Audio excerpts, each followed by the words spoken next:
सभासदों, माननीय अध्यक्ष जी,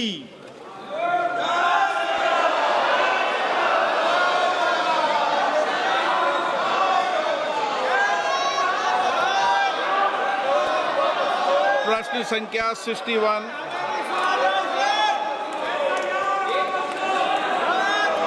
कोडा विशेषर Reddy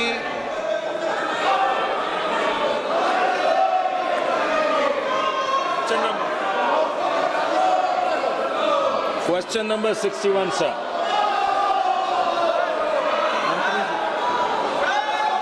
Sir, a statement is laid on the table of the House, sir. Sir, through you, sir, I'd like to ask the Minister whether the entire country is covered by the CNG network and what is the government doing to promote CNG in the country, sir? My first supplementary.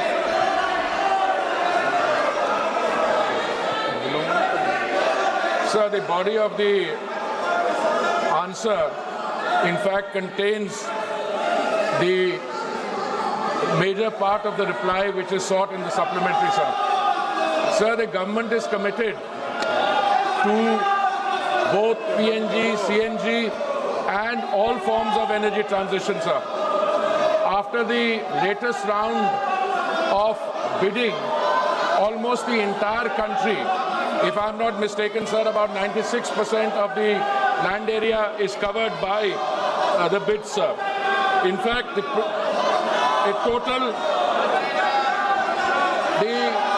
coverage, sir, in terms of PNG connections in 2014, sir, was 25 lakhs.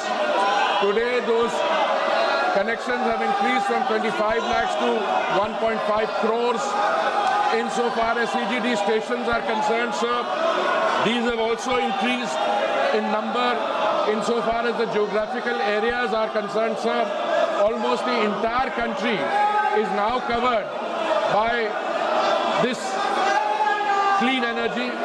It is our effort now to go beyond the land area of the country to also move in the direction of the island territories, sir, and all efforts are being made, not only here, but even in cylinder gas, which is a product of a refinery, sir. In 2014, we had 14 crore connections. Today we have 33 crore, 40 lakh connections.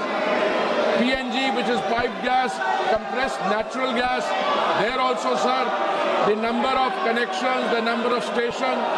This question, sir, is actually on the number of connections in the city of Hyderabad, where the Allotee has actually got 83 stations and they are catering to 55,000 customers.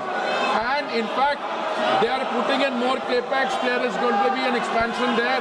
So, sir, on all fronts, piped natural gas, CNG, CGD, and even CBG, sir, biogas, there also, sir, the country is making very remarkable progress, sir. माननीय सदस्यगण, Second supplementary question, sir.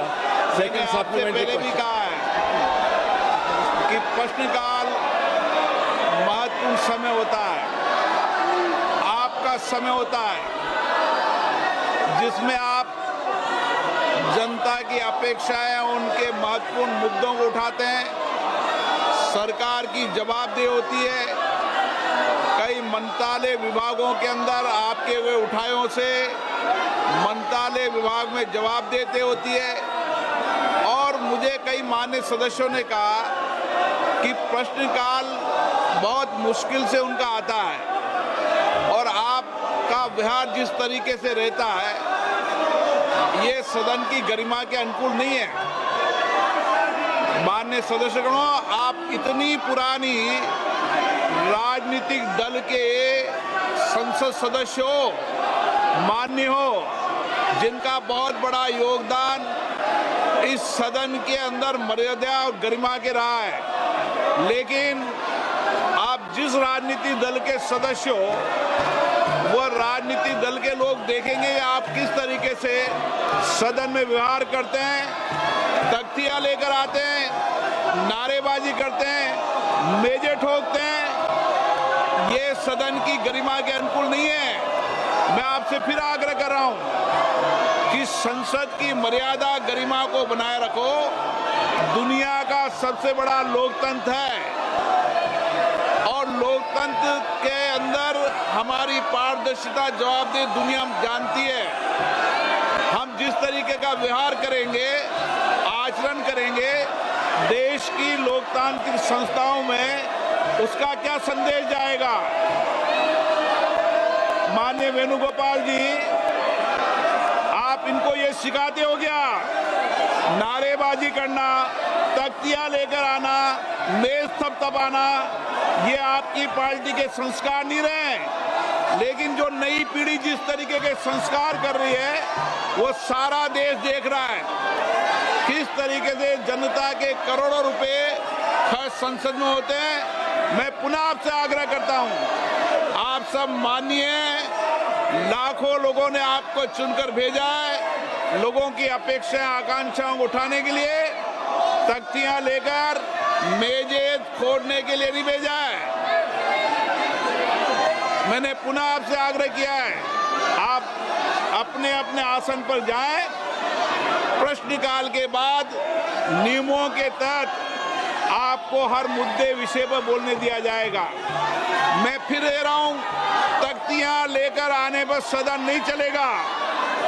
आप या तो seat पर जाएं, नहीं तो सदन की कार्रवाई आज 2 बजे तक के लिए स्थगित की जाती है।